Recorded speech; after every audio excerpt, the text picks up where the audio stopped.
And we're back. Game number 2 of our first best of 3 of the day. It's Empire taking on Cloud9 in an elimination match. This is a lower bracket match between these two teams, and Cloud9 finds themselves on the ugly end of an 0-1 deficit. Empire leading off their draft with a Lycan and Avenge. It's going to be Doom and Axe leading off for Cloud9. So you and I have talked extensively over the past couple of days about how powerful Doom is in all phases of the game, really. He's so flexible and so versatile. If you go with a minus build on him, he can just explode in terms of overall GPM and item progression. And they pair it with an Axe, and I actually like this quite a bit out of Cloud9. Axe is just such an aggressive hero. Doom is a hero that I feel fits their playstyle very, very well. And I hope we don't see another situation like we saw in Game 1. And even going back to their first best of 3 when they lost to Rocks, we also saw these kind of all over the place drafts that didn't really they weren't really cohesive. Yeah, I would have to totally agree with you. And I was probably a little harsh last game, but it just seemed like they had a weird, like, not really a big plan with it. Like, it just didn't seem like it fit too much. It had really nothing to do with their play. It was just the heroes. I don't think they played badly. Like you mentioned, especially with the Viper, you were questioning the Viper pick, and you're like, I don't think Sing Sing played badly. And I have to totally agree with you. I just think the draft was kind of weird. But here, Axe into Lycan, we've seen, I think it was the Navi series where whenever there was a Lycan picked on that one team, they banned out Axe because they didn't want to play Lycan against Axe. And, well, they got it. And they picked it up right away in the first set. So we'll actually finally get to see this interaction. Some interesting support heroes coming out for Team Empire, both the Venge and the Visage. So lots of lane presence right there. Visage, not too bad against Axe, too, in the sense that before he gets a blink, or even if he does, if you're able to evade the blink call, you just throw that Grave Chill on him, and he's kind of useless. So like the Visage, also, I love birds. I'm actually wondering why Visage doesn't get enough play. Like, he's good in lane. He doesn't rotate the best, but he actually can secure you farm and decent late game, honestly. Right. We've seen that with Zion a number of times. But yeah, Doom, you can never scoff at that pick. Lycan on Dire is even better. Also with Avenge having the extra negative armor with Wave of Terror also works out nicely. So I think both teams are going to be happy with what they got. IO here coming out for Cloud9. Yep, Pieliedie, a very, very good IO player, and really like the way Pieliedie plays him. It's hard to explain. It's one of those things that's better seen than described. I mean, he plays obviously a good IO in all the traditional senses, but he does a great job of really playing a bailout IO as much or more as an initiation, put pressure on IO. You know, once Envy is able to farm up no matter what hero he's on, sometimes he'll delay items like BKB or some survivability items just because he can rely on Pieliedie to tether and relocate him anytime he gets in trouble in a big team fight. But, you know, Pieliedie is just so effective at doing that, but also doing it across very short distances just to reset the fight a little bit. And Empire grabbing a Magnus for the second game in a row in their 4th slot. But, yeah, we'll see what Cloud9 wants to pair with the IO and how they're going to end up running this overall. For Empire, coming back to the Visage that you had brought up, love a Visage pick to go with a Lycan. Visage, one of those heroes that fits into the category of was a perennial first pick, first ban, and then just kind of slowly dwindled out. He was, for months even, was just considered as strong a hero as there was in Dota. He did get hit with a couple of nerfs, and that's fine. But he's still very, very good. He still gives you what he did before. Very good lane presence, as you mentioned. He does need some help if he's going to be effective at rotating. Vengeful Spirit, though, with the very, very good early-level magic missile that's really serves as much as a nuke and a stun. And then you have Grave Chill as the slow, and then another follow-up nuke with the Soul Assumption. So they're going to be able to roam quite a bit with these two if they choose to do so. But more importantly, it's going to be tough for them to pressure the Lycan if it is going to be a lane Lycan, which almost certainly it would be with the Magnus pick, most likely going to mid. So, yeah, I think Team Empire is very stable in what they've done so far. It's up to Cloud9, though, because, I mean, wow, they're going to go with an Undying as well. And Undying's a hero that's actually been getting a lot of talk here lately. So I've seen more than a few threads on Reddit. People beginning to recognize, you know what, this hero is kind of okay. He's pretty good and is really, to say underutilized isn't even close. He's just been ignored for a long time now. Yeah, it's kind of one of those heroes, I think, in the minds of a lot of pros that I talk to. It's like, oh yeah, Undying could be crazy. Undying's going to be good in this patch. But then they talk about it, but then they hardly ever pick it. Right. This is the only team I ever see that actually picks it, and I think Aoi plays it. So, yeah, I definitely think it's strong. I'm wary that both of their supports have no stuns at all. Or even a slow, and you can't rely on tether slow. So that's the only thing I'm worried about, is that if you just run at them, if Team Empire just backs away, then what do they do to close the gap? It has to be a blink on Axe. I'm wondering if they picked the Visage actually in response to Axe, not just because of what I mentioned, you can just grave chill him if he doesn't hit that call correctly, and then he just kind of doesn't do anything. But even if you do go on Visage, because Visage gets so much freaking armor from grave chill, or what is that what it's called? No, Gravekeeper's cloak. Sorry, yeah, the cloak. Because he gets so much freaking armor from that, it actually makes Axe do no damage to him. Like all of his damage in this world is and his spins are all physical damage, the counter helix. I'm wondering if that's one of the reasons why they picked up Visage. It could be. Oh, yeah. So, yeah. I have no doubt that's an element of it. Also, pushes well. Once he gets up his birds and is able to hook them up with Lycan, just more. And yeah, it's just a very, very crazy push potential. And Visage is also one of those really fun kind of supports. If you get a lead, he actually gets you further and further ahead because he does so much when he does get some farm priority. And EG was one of the teams that did that the best in terms of creating space and then just going, okay, Zai, sit in a safe lane and farm for the next 5 to 8 minutes. And then he has a scepter, then he gets up a couple of other big items, and at that point, it just becomes very difficult to deal with as a whole. Down to our last 2 picks, and again, game 2, C9 and Empire, one of these teams going home at the conclusion of this game, or this series at the very least. I just realized that Cloud9 has 4 strength heroes right now. You don't really think of Wisp as being like a strength hero. Honestly, you don't even think of Undying as being a strength hero. Yeah. Because he's just using so many nukes, and you need that mana pool for all your spells and everything. Timbersaw, last pickup here for Team Empire. We saw him pick it up yesterday. You were just talking about it. The strength heroes, Timbersaw, excellent against strength heroes. He is very good against strength heroes. Yep. So, Whirling Death creates problems. The stat reduction really makes a strength-heavy team, a tanky team like we're seeing right here, just all of a sudden feel much, much more thin. Yep, absolutely. One last pick here for Cloud9. Looks like I'm really wondering how they lane this. They always do so many weird things with their lanes, so it's just very hard to predict them. And I guess that could be a strength from them or for other teams that they don't know what they're going to do. But sometimes, or at least lately in this series anywhere, in this playoff series for D2L, it hasn't really been working out too much. They need stuns, man. They really have to get someone who can disable. Tide and Enigma are both out, banned by Cloud9. It's that, or they just like free farm and Axe as a 1 position. That would work, but it's going to be an Ember. So, I mean, they still could do that. They might run Ember mid, Axe like free farming bottom, and then like Doom off lane. Or they could run. I think this is going to be a quick game, one way or the other. Like either C9 is able to put the combat potential of these heroes together very, very quickly, or they're going to fall behind very, very quickly. Ember Spirit does give you a little bit more disable with Searing Chains, but yeah, I don't know. How do you think they're going to lane this for Cloud9? Yeah. Well, they're waiting a long time to pick who wants to pick or to put who they want to on Axe. It's going to be Bone 7. They could do an aggressive tri lane with Axe, IO, and Undying. I just don't know how that would work out. I think that's so chancy. It is very chancy. It's very chancy. Like, if you fail that, under-leveled supports with Wisp and Undying are just pretty useless. So it would be very much an all-in in that sense. That's why I'm just expecting them to go safe lane, because it's called the safe lane for a reason. It's the safest choice. So, yeah, we'll have to wait and see. But it does seem more like Cloud9 would want to do something aggressive. They are. I mean, it's fine. It can go either way. Like, they can completely crush because Undying is so good in the laning phase. Axe is also very good in the laning phase as well, but it is dicey. It's very dicey. Okay. Yeah, I know his Magnus is out of control. It's actually very, very good. It's so good. It really is. It's because even when you watch him, he's very explosive. It's very similar to how S4 plays it. Explosive is such a good word.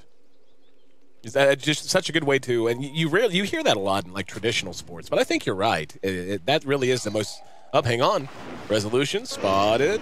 Hits with the decay. Should be fine here. He's got Vanscore in front of him. They're going to give him some auto attack damage on the way out. Lycan, 305 movement speed, being pursued. Now he walks really fast. He's already got really fast movement speed. He's 362 when he's tethered up like this. I mean, I don't think they're going to kill him, but always want to fly. There's the Grave Chill, and good damage though. Good damage. Make him burn through some regen. Yeah, absolutely. I think that's fine to do that, as long as you're not overextending and dying. So that was fine. They're also securing the top rune, and bottom rune will be secured by, well, they're going to fight for it. This Eternal Enemy's down here with Pool and Boots to start. I don't know if I really agree with that. Look at the damage he's taken just from Whirling Death. He's got plenty more to deploy because it just costs such little mana, and he's a strength hero with no stats right now. No armor. It's a level 1 haste.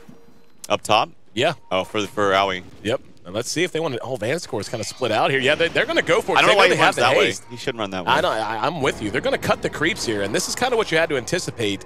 This is one of those things you see You see it in pro games too, don't get me wrong, but you know, in pubs you'll see this done a lot. It is so chancy though. And this is really smart of them, though. They're not really giving Vanscore and Always Want to Fly a chance to put their skill set to use. These are two heroes that are really just good in kind of a static laning situation. Something like this where their zone's so far out is very difficult to deal with. They're going to try to dive Resolution. AUI is there. He's got a creep behind him. Resolution using those tangos to eat through. Just heard a magic missile connect. Didn't see who it got. Going to guess that was Pylai Die. Vanscore being hit. Grave Chill slows down Bone 7, but the counter Helix procs coming off of those creeps are helping out. Pylai Die's in trouble. Vanscore's going to chase him down. He's going to end up dead. Yep, he's going to tether back. And Vanscore hits him with another magic missile. Do they have the damage? Yes, first blood goes to Empire. They're going to end up losing Vanscore at the back of the fight. Always Want to Fly in Resolution are both still up. Bone 7 and AUI, both near full health. There's going to be another Grave Chill TP coming in. That's going to be Vanscore rejoining the fray. Full mana pool, more magic missiles on the way. Bone 7 uses the call.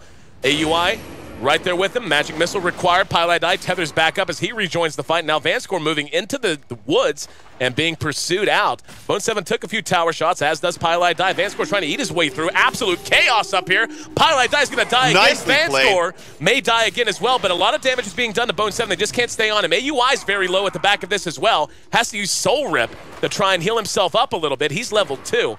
And just utter chaos in this top lane so far. The other lanes don't even know what's going on. Looks like Mag's doing okay. Or I should say Arise's Mag. And speaking of Mag himself, he's not doing bad. He's at 8 CS. And looks like finally we're going to get a chance to take a breather up in this top lane. Well, it's definitely not going that well for Cloud9. Like you... Oh, two for two at this level. And they got the first blood, too. Empire got the first blood. That was a really smart play by the Venge. He was getting chased down. Instead of just like trying to stun the axe to try to run away, he knew that Pylai Die was taking way too much damage. If he turned on him, there was a chance to kill him before he died himself, and that's exactly what happened. So nice heads-up play from Vanscore and the Venge. And also just the decisions of when to Grave, and then Grave one hero, attack the other one is what the Always Want to Fly did. So they played that very, very nicely. It can be very difficult in high-pressure situations like that to make the wrong decision, but their decision-making was really on point. Well, taking a look at the other lanes while we do have an opportunity, looks like top is actually going to be settled for a little while. Just now, AUI and Bone 7 are making it back in the lane. But it's basically a wash. Doom's leading the way in terms of CS, so Envy at 16. In mid, Arise is at 16 too. It's 16 to 15, so a wash between him and Sing Sing. And the Timbersaw, played by Mag, is at 13. So being outclassed a little bit by Envy, but still very, very close. And looks like they want to go back to work cutting more creeps. Vanscore doing what he can to give some right-click abuse. Stout Shield helping out in that regard. Resolution is at 11 CS, 12 for Axe, so believe it or not. Envy is so low. Oh my god. Wow. Do you know what happened? He actually like subtly clicked on him while he was walking away because the tower aggro changed, and he was the closest one. Oh, man. Oh, no. He was doing so well in that lane, too. Yep. He really was. And suddenly, this top lane has a much increased importance. Pylai Die is able to tether away. Now they're going to engage. Vanscore in trouble. He'll end up dropping amidst all of it. And this time, this is how C9 needs this to go. Tombstone is out as level 3 was reached by AUI. Always Want to Fly up under his own tower, but AUI pursuing him still yet. Battle Hunger becoming a part of the mix as well. Vanscore's back up. Magic Missile held on to. Throws out the Wave of Terror.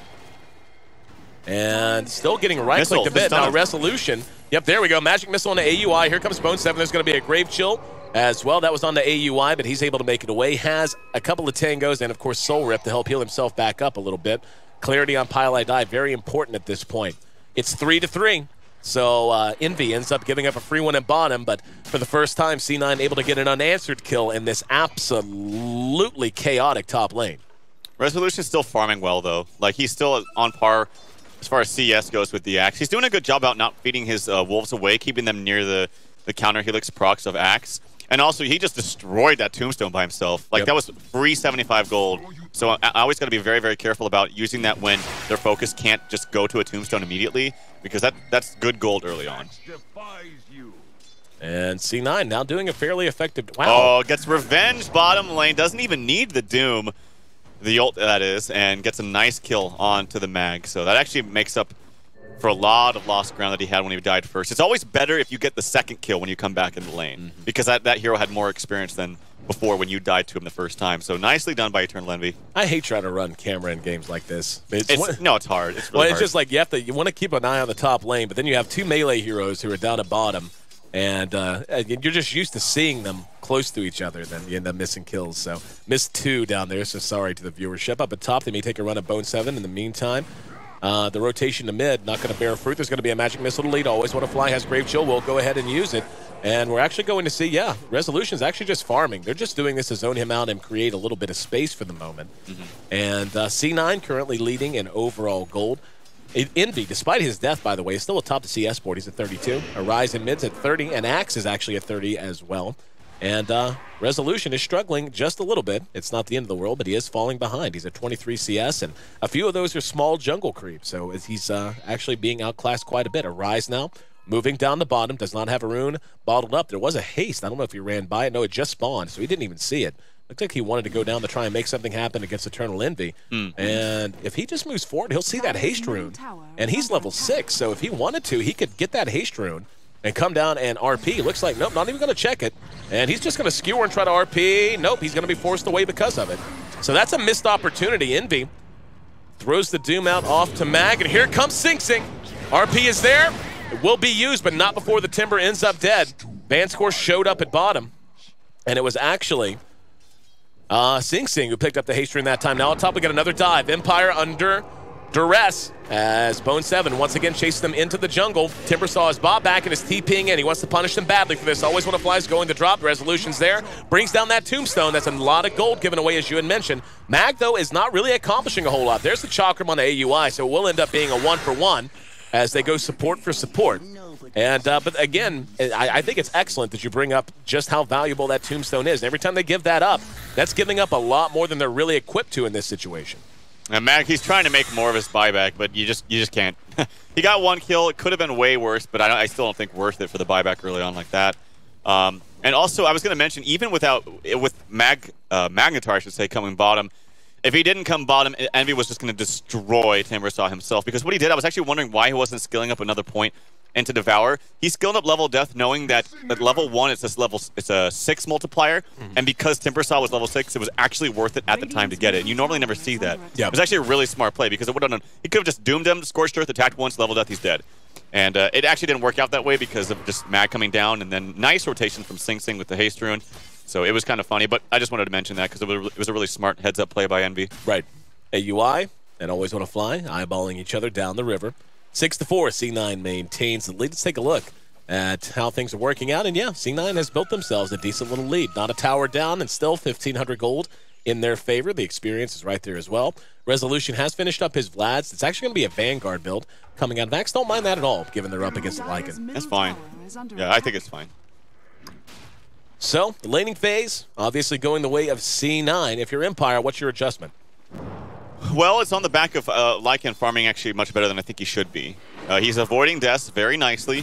He's got a decent time to Vlad's, actually. It's very, very good considering this crazy aggression coming out. Always Want to Fly. He's in big trouble. He has a TP. No, he should be dead. There is one TP coming in, but that's not the best TP. He's got to be careful. Another one coming in from the Venge. But Bone 7 gets that extra movement speed coming out with the ultimate. Here we go. Pilot Eye's in a little bit of trouble. Oh, RP. There it is. Caught 2 that time. If they can turn this around, it'll be all worthwhile. Both are in some trouble. There's a soul rip for AUI to get him back into fighting shape. Chakram is up on Mag, holding on to it. Now throws it out to catch AUI. Behind that, though, Bone 7 uses the call. They do get the kill, but Sing Sing shows up and is doing good damage, especially for the level. Timbersaw able to Timber chain away at 7-7 as of the moment, and it looks like they're all going to be able to scurry back to safety. In the meantime, though, Envy has had an opportunity to finish his Midas. Pilot Eye, he's got to be very, very careful. This is another TP coming in, but it's going to be a long port because Pilot Eye just TP'd there. It was kind of like a desperation TP to help save him, so... And nonetheless, he stops the damage on the tower. I think they just used the glyph, too, which is kind of unfortunate. But yeah, they were able to spread things out. Resolution, he had to ult right there. A lot of TPs mid. That's 3 TPs mid, so they should probably do something with this. Yep. Like, definitely take this tower. It's a full HP, though. I don't know if they get this. And even if they do, it's going to take them a long time. Yep. They're really putting... It's so damn annoying to deal with. But this is just what Axe is so good at this level. Cutting creeps, putting pressure on, and the combination with Io is really, really strong, as we're seeing. Look at these wolves just destroy Wisp. That was like less than 2 seconds. Yep. Okay, nice. At least he got a heal coming out from Aoi, but Aoi's very under-leveled now. Okay, 5 members here. They really want to secure this. Envy's actually walked up from bottom, 3 TPs mid. They really need to get this tower. If it gets denied, it's going to be detrimental. It doesn't look like it will. Nah. It'll be a death if they win for it. Yeah. So brought down. I mean, they took 5 members, though, rotating, 3 TPs. So I don't know in the end if it's worth it. They are getting map control, which is very, very nice, especially with Axe and the Wisp, of course, when he has hits level 6. He's only level 5, though. Well, we're at 10 minutes in, and C9 continuing to pile it on, up to about a 4K gold lead. And 2 towers dropping in very quick sequence. Empire right now just trying to stabilize. You think they have the firepower to deal with this? Is this a turtle game for them where they just want to farm resolution, or do they have to get a little more proactive? I think they can. I think they can farm him for a little while. I mean, it is kind of scary though. Like Doom and Ember are very, very scary, and Doom has such an amazing start. Now has a Midas. This is what we talk about with Devour plus Doom, or Devour plus Midas onto Doom. He just farms so fast. So that being said, actually, yeah, I do think Emperor actually has to do something. But again, it's going to come. It's the same kind of deal as last game. They weren't doing the best in the laning phase, but Arise, he had such a good start. Again, another great start for him. This game, he's almost got his Blink Dagger. I think that's the key, is when you start making moves and doing things. And we'll have to wait and see if he can live up to the performance that he held last game. Perseverance done on Sing Sing, so on his way to his first Battle Fury. And Empire smoked up, looking to catch someone or maybe sneak a Roshan with the, yep, that's what it'll be, a Roshan. There is no ward in range, and it's a shame, really. Sing Sing was just there, so they're going to have a false sense of security. Right. I mean, it's good, I guess, that Sing Sing got away, but at the same time, just as he left and ran uphill to go back into his own jungle, Vanscore and Resolution smoked in, so they're not going to suspect this is coming. Well, maybe they don't, maybe they are. Yeah, they're going to check it. Oh, is he going to go for the steal? He's thinking about it, but he's actually going to catch someone out. That's Vanscore. Arise is on the high ground. He's in a great position. There's going to be a magic missile. There's going to be the RP, and Pylai die, and Sing Sing caught out, punished. So not only do they give up the Roshan, it's a multi-kill for Arise, and yeah, I think Envy's premonitions coming true. This is a pretty good Magnus player. Not bad. Good Magnus player, but at the same time, it was just such perfect timing. Like, they had the blink, they smoked in. It took them way too much time to realize that it was going on, and they just went in without vision. Like, they had vision inside with a remnant, but this is why timings are so important. You have to understand timings. Same thing with if that was like a Bat Rider, it would have been kind of like the same outcome too. Yep. So very, very detrimental there. And despite them not having any towers, Empire's kind of taking a little bit more control of this game. Again, we still have Envy just farming out of his mind, but we saw that honestly last game too, where he was farming so well, and it didn't matter because the rest of his team just couldn't keep up. He's going straight for Shivas. He's picked up the plate mail. I guess it could be an AC It could be AC, too. Yeah. Which, actually I think Shivas is probably Shivas a little bit better here. Yeah, it's better against Lycan, I think, too. Well, I don't know. They're both fantastic items, honestly. Yep. But Shivas gives them more of a mana pool, I think, too. Yeah. And early on, you really do need the mana. It's AoE, and it's extra damage, too. Yeah. It gives you, like, yeah, I mean, it's... AC helps your team out a bit more directly with the buffs, the armor, and the reduction of armor and all that. But just having a little bit of extra damage, especially whenever you're running a lineup with this Axe and this Undying, who need to get so much done early. And I just feel like Shiva's getting it out earlier might be the better call. We'll find out, though. He's getting, he's got 2,100 gold, so it won't be long before we find out. But how do you feel about that over top of a mechanism? Because I don't see a mech underway on anyone. He basically could have a mech right now if he wanted it. Oh, blink on the Vanscore. There's only a one-person call, though. Yep, he's going to be stunned, and there are the Visage Familiars to stun him out. There's a Soul Assumption. He's taking some damage, and Mag comes flying in, and we're beginning to see the power, again, of Whirling Death. And it's strength against strength heroes. So Lycan takes a tower on his own. Arise is split pushing top. They defend the tier 1. And Cloud9 has got to feel like they just got punched in the gut and are gasping for air a little bit. And again, they haven't completely turned around for Empire, but all that momentum has just been sapped out of them. Very questionable initiation there by Bone 7. When you're going in to call one hero behind a tower without vision, you need to make sure you blow that freaking hero up and then you get on out. But they didn't blow him up, and he didn't get out. Yep. And he got killed. In the meantime, also, they killed mid-tower with Resolution and the Wolves. He's got the Aegis on his way to his Necro Book. They should really back up bottom or get everyone down there to fight immediately. They need a win here. There's the Magic Missile, and AUI, there's that RP, though. Got two. Bone 7's there. There's the skewer back. Always when a fly's going to end up dropping. Doom does go off. That time it goes on to Arise. He'd already used the RP, though. Pylai Die's going to die at the back of the fight. Just heard a swap. I didn't even see who they swapped, but Sing Sing now likely to get caught, and the Visage Familiar is being controlled very well. And yes, the Chagram coming in at the last minute makes it a 3 for 2. And this is disastrous. They had to get a win. Was just about to say that, as the item progression is way too quick for Empire after all of that aggression early. They're going to track down AUI, make it 4 for 2.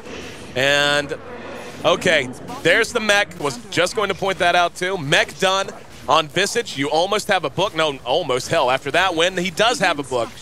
And I feel like they had a window of opportunity.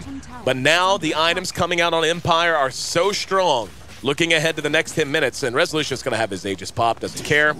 I don't know about that call. I don't think he should have done that, but oh well. He just wants to be there because, like, otherwise he'd have to kind of walk all the way back to base. Exactly. But now he can keep farming. I still think he should have kept the Aegis. Although the thing is early on, it's a lot more difficult to find situations to like use an Aegis properly because you want to be spending more time farming early for pickoffs. I mean, it's debatable, but anyway, the big point is that was a huge fight for Empire. They also took the top tower for nothing.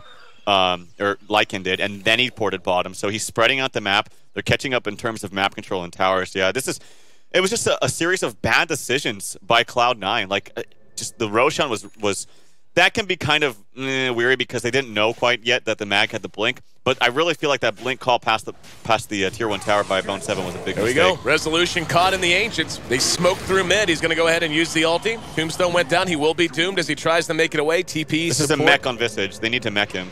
I don't know if he's going to live. Yeah. Actually, I think he would live. Never mind. He's going to be fine. Okay. He's pretty tanky. It's actually not that much damage from the Doom. So. Yep. And, yep, he'll make it back with 100 HP. So, good attempt there, but unable to capitalize on it. And Empire has seized control of this game. And, yeah, I mean, and this is one of the problems with Ember and why he's not given as much attention as he was previously. He takes a while to get online. And the payoff for it isn't quite what it was before either. So Sing Sing, still a ways away from that first Battle Fury, just has a Bracer, a Phase Boots, and a Perseverance. Has 900 gold up, so still needs about 1,500 gold to really get to where he wants to be with that first BF. But it's going to be a while in coming. Timbersaw already has a Soul Booster up and is just about done with his Bloodstone. Yeah, I didn't even see this. There it is. Yeah, he has the Bloodstone, but I didn't see this early on because there was so much action top. I wasn't really paying attention to the other lanes, but Sing Sing, he always goes for, even before the nerf, goes for the Syrian Chains and the Sleight of Fist build, but I think even, especially after the nerf, I just think that the Flame Guard is so much better. That's just me personally. Again, this is another kind of debatable thing, but especially after the nerf, it makes it so you absolutely have to. So I guess in that sense, if you are leveling up Syrian Chains, you want to level up to max just because of how the nerf worked out. Sing Sing is a little bit of trouble. No, he's just taking a little bit of damage. Neither hero wants to really go too aggressive on the other. Invis Rune top.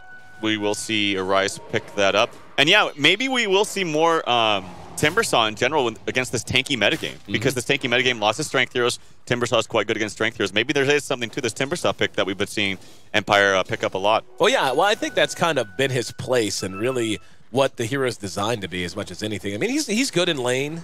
He works in a variety of situations. Highlight Die could be in trouble here. Arise with an invis, not going to spend an RP on one hero at least. Nope, now he knows. The orbs. He should just RP'd him, I think, but oh well. You think it would, but I don't think it would have been worth it for an IO. Well, he was RPing nothing last game. Yeah, fair enough. But, I mean, Timber, that's kind of where I think the hero belongs and what I think he's really geared to do is just be a situational pick. You know, no more of this pick him in the first 2, send him mid or off lane or whatever. I don't think it's worth it most times, 9 times out of 10. But if you can pick him late, there's an RP that's worth it. Sing Sing, caught in top, finished off before he can react. But if you can pick him into a lineup that's very strength hero heavy, then yeah, it's well worthwhile. Van scored the swap, Highlight Die is next on the list. Double kill, and Arise is 5-1-2. And he's already Dota. I was worried about Silent being gone, and I don't know. There just seems to be a trend. If you stand in for a major team this close to TI, apparently the team gets better. And Bone 7 comes in with a big call that doesn't have the damage. There's the mech, and Bone 7's just devastated by the Whirling Death. Mag got hit with the Doom, but it's a little too late. AUI has to escape. Resolution still in great shape. Envy can't really do much else. Soul Assumption from Always Want to Fly makes it another kill. There's a skewer that brings Sing Sing's back. He's able to remnant away and trying to jump across and does manage to make it. And Pylai died back up, ready to rejoin the fight. Searing Chains caught too, right on top of each other. Just no way for them to capitalize. In the meantime, Resolution says, you guys can handle it. I've got towers to punch. And that's what he's been doing, so that's going to be a dead tier 2. As Empire completely in the driver's seat now.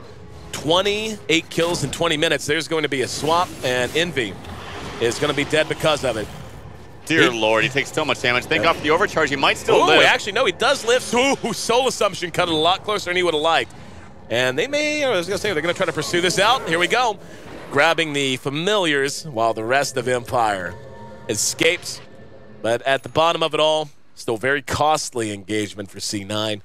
And C9 at their apex had about 5,000 gold in favor of them. That has dipped down almost the same advantage now in favor of Empire. So nigh on an 8K gold swing in the last few minutes. And okay, Arise, you keep doing that, dude.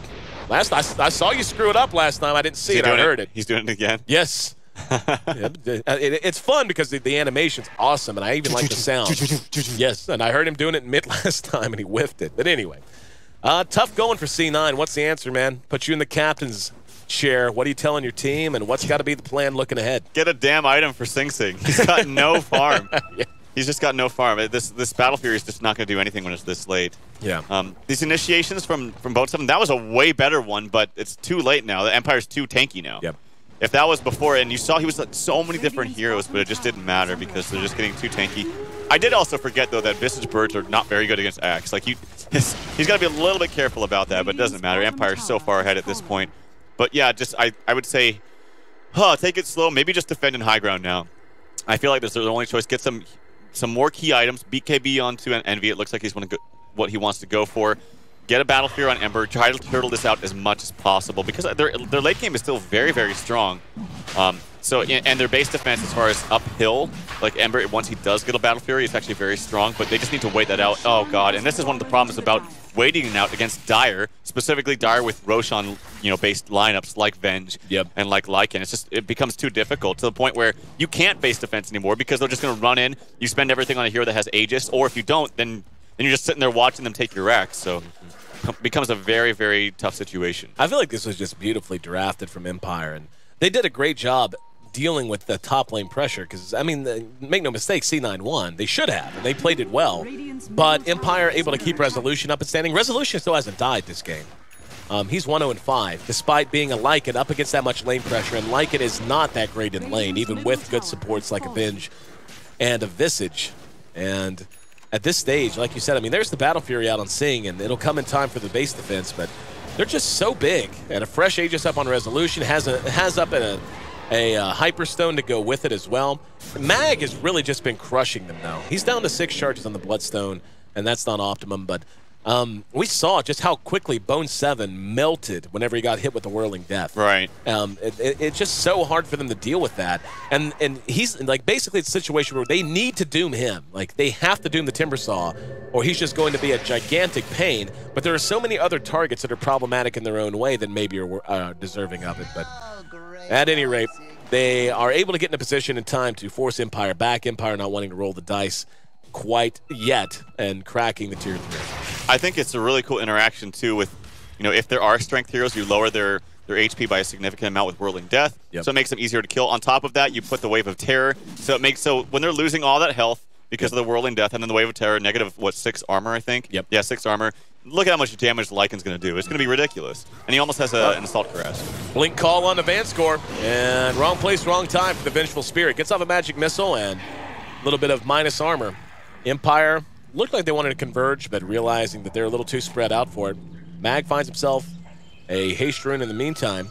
Decent pick off for C9, but one of many more they're really going to need. The Scepter beat them, by the way, is almost done on Always Want to Fly as well. He actually just needs about another 150 gold, and he'll have that good to go.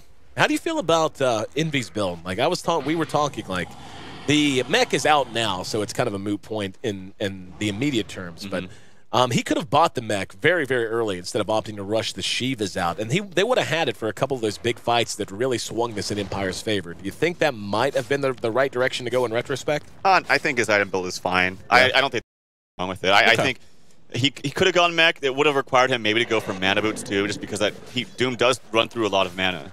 And when you rush a mech, you have to do something like that. He wanted the phase boots to really dominate the lane, or at least come back in lane, and he did do that. Like he had an unfortunate instance where he was probably really mad about that too, because I'd have to go back and watch. But that extra tower attack that happened, it seemed like it was kind of random. Like if that was me, I'd be pissed. I'd be like, "Are you kidding me? Why is this tower turning on me?" So he needed the phase boots. He rectified that problem, did well in lane. I think his item build is fine. All right. Resolution is done with an Assault Cuirass, by the way, at 25 minutes in.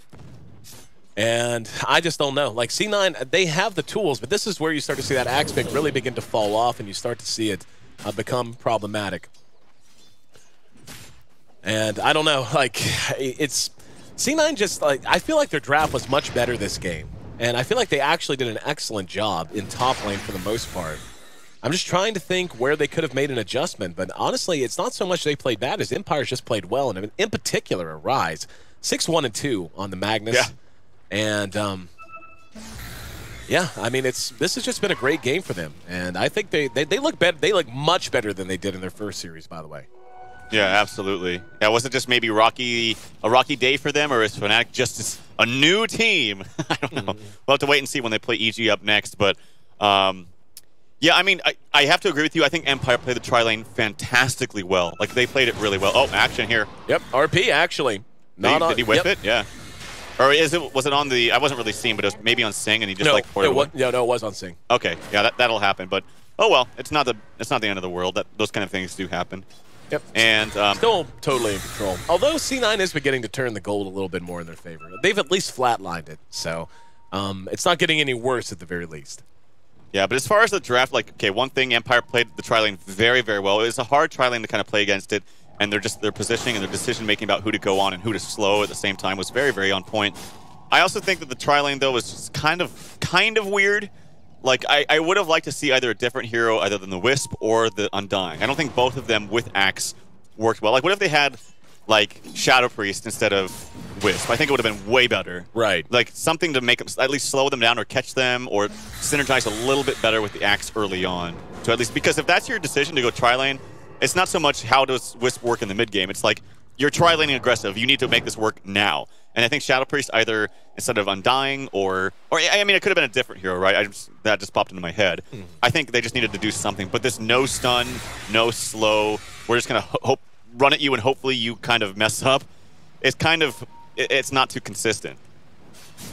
Vanscore hanging out over in the trees and going to come out and, yep, wow, actually forces Sing back, Sing not liking the potential for someone else to be there. Empire's actually taking their time and pressing their advantage right now. Sing is making some pretty good progress. He has moved up a bit in net worth, but honestly, the farm is fairly well distributed. It's rare that you see this many heroes right on top of each other, but you've got 6 of them that are right in the vicinity of each other. Hell, 7 if you count the Visage, who's a little bit further off. He's 7K behind the highest farmed, which is Eternal Envy.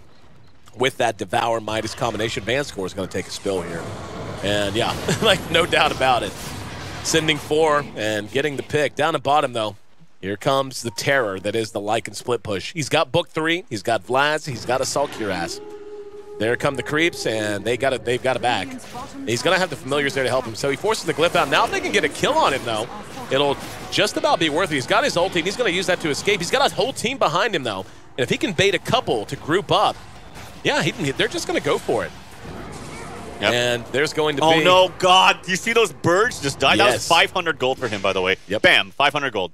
So he's got to be a lot more careful always when to fly with those birds because they just get chumped by Axe. And now he's got a scepter. That's actually a really big deal. Yeah, he needs to not do that. Not to mention, not only is it 500 gold, but now he doesn't have birds for 150 seconds. Kind of a big blunder there, honestly. But hopefully he can change that in the future. Also, Aoi, he needs to watch his tombstone placement. Like, he placed it right in front of...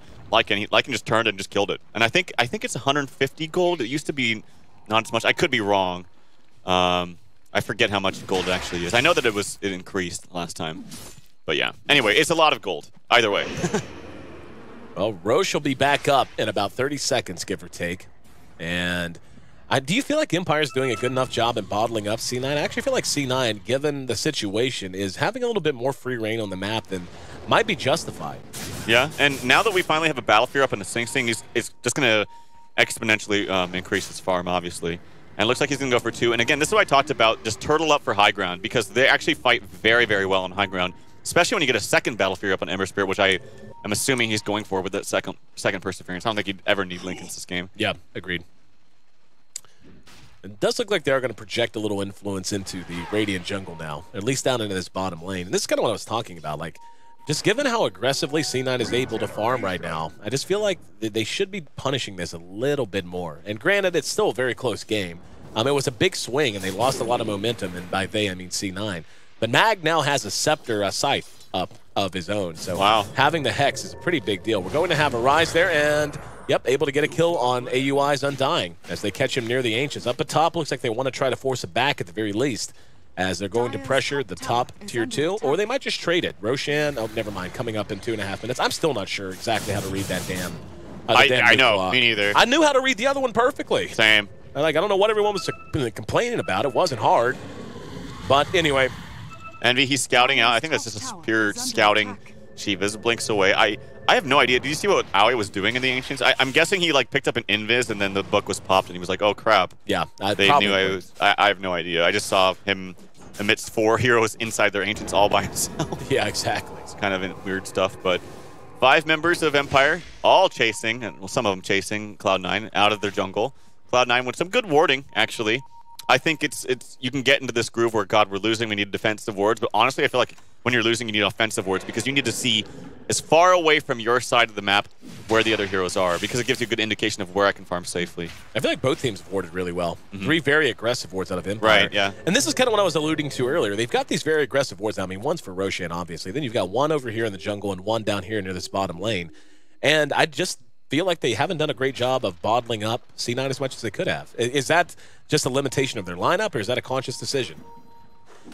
I'm sorry, I totally blanked out. That happens sometimes when I'm a bad person to read Twitch chat, but yeah, sorry. I was talking about how C9 is really, they have good wards of their own, but Empire has dropped out some very aggressive wards too. There was a gem picked up, by the way, on Van's score. Okay. So they're able to counter ward now in their own jungle.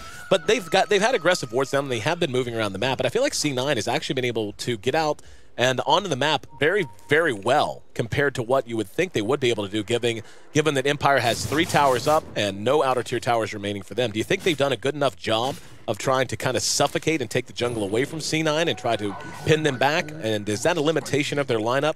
Or do you think it's a conscious decision they've made to just focus on farming and let C9 farm as well? Well, I think their whole decision is last, because I've been wondering that too, is just waiting out for Roshan. Yep. So here we could have a possible engagement. Yeah, I don't think they want to take any risks. Oh, wow. Resolution is ulting. He wants to go in here.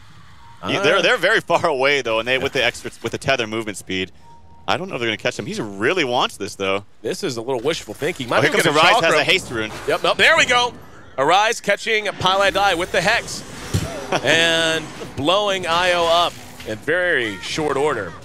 They've got some creeps, and they can push down this top lane if they choose to do so now. Just 35 seconds, though, on Pilot's respawn. And, yeah, I think Roshan might be the safer bet right now. And, in fact, Always Want to Fly spots it out. Speaking of Always Want to Fly, he's got just about 2K gold on top of having his Scepter as well. So his farm has been considerable. He is the, I mean, again, look at this.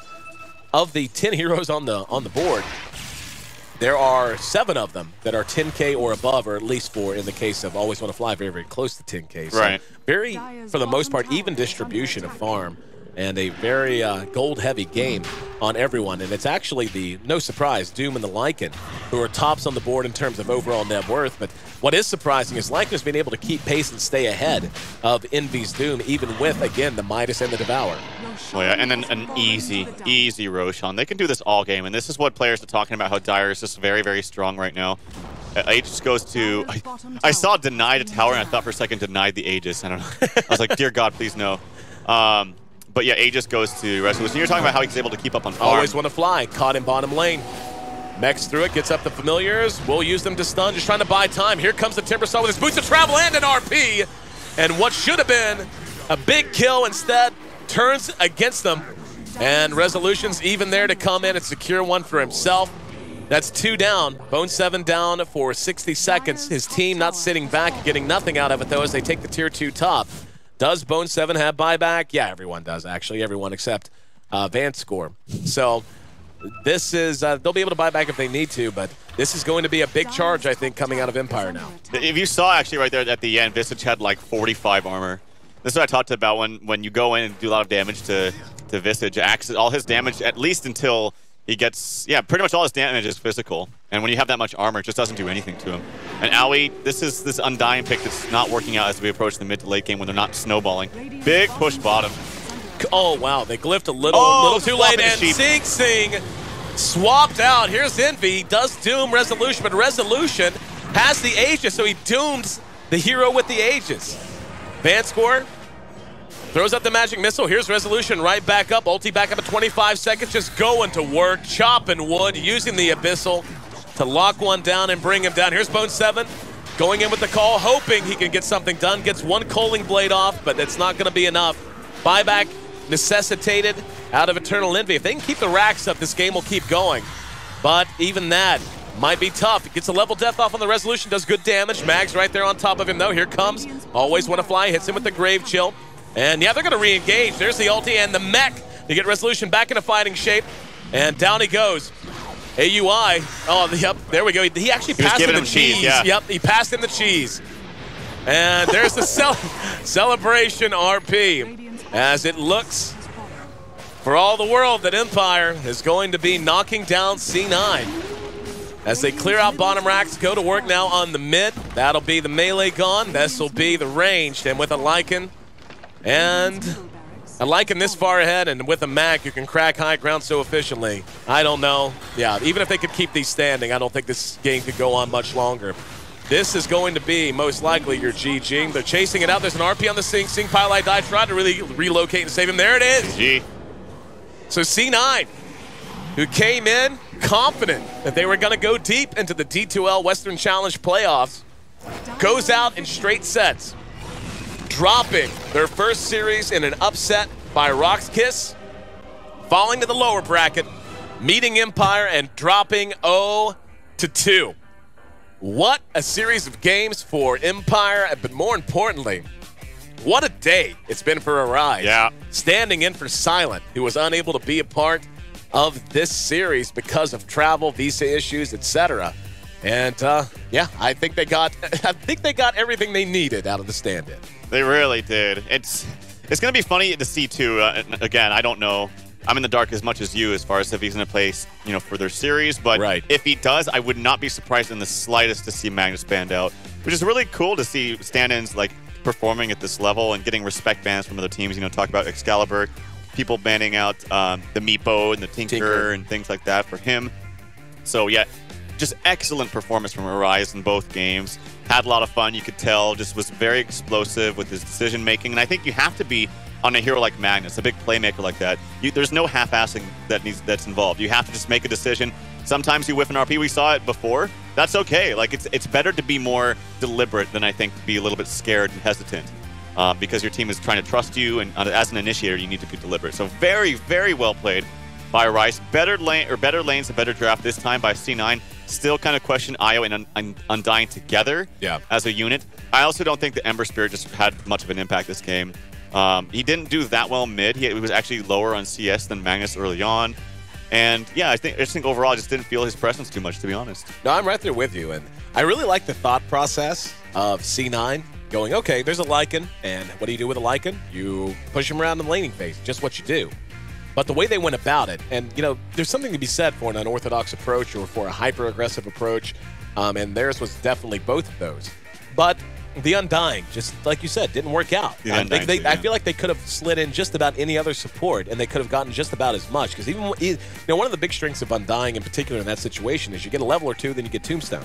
That was a complete non-factor. Like, at no point did I feel like Tombstone was threatened. Lycan was just like, okay, that's a no. Don't ever pick Undying against Lycan, because he just destroyed the Tombstone every single time. He can focus it. Even at the early levels without the Wolves attacking it and focusing it, he just popped his Howl and just hit it and killed it in like 3 hits. Exactly. And that was 75 gold at like minute 1 or 2 or something. And then you have yourself kind of picked into a corner with the very strength hero heavy lineup, as you had mentioned. Exactly. And then then just go, that's fine. We'll pick Timbersaw, and if you group up at all, or you have one person who you rely on for all of your initiation, and primarily that was Lycan, or excuse me, not Lycan, but Axe, then all we have to do is just wait, Chakram, and Timber Chain in and hit him with Whirling Death.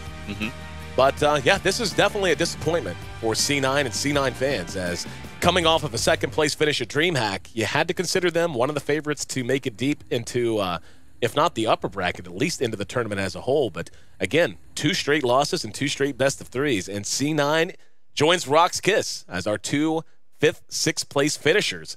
And we're now looking ahead to our next series, which will be EG versus Fnatic in our winners bracket finals. I'm AC, that's Trout, and we're going to have about 30 minutes of downtime, give or take. We're live on the ground here from the HyperX HQ and their LAN facility built into their office here in Fountain Valley, California. Great place. They've been allowing players to stop in. We had EG Boot Camp here actually not too long ago, offering this up as their commitment to esports as a whole and inviting us in to broadcast from here as well. And yeah, again, our next series is a pretty big deal. Winner's going to be moving on to the Western Challenge Grand Finals. EG and Fnatic waiting to kick things off here in just about half an hour. I'll tell you what you can do with those 30 minutes. Head to Amazon and check out the awesome deal they have going on these.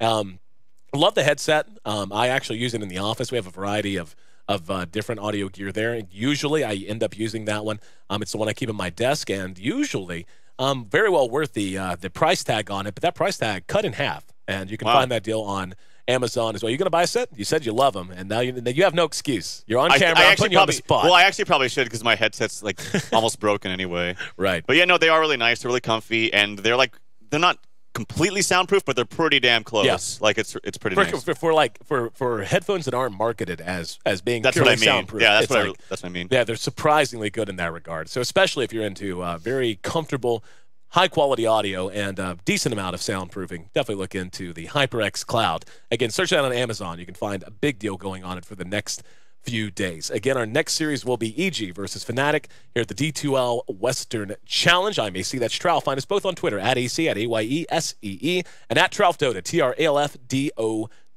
We'll be back in just about half an hour, guys. Go find a stream to watch, but make sure you're back as well at 12 Pacific time, 3 p.m. Eastern Standard Time, 9 p.m. if you happen to be in Europe. We'll see you soon.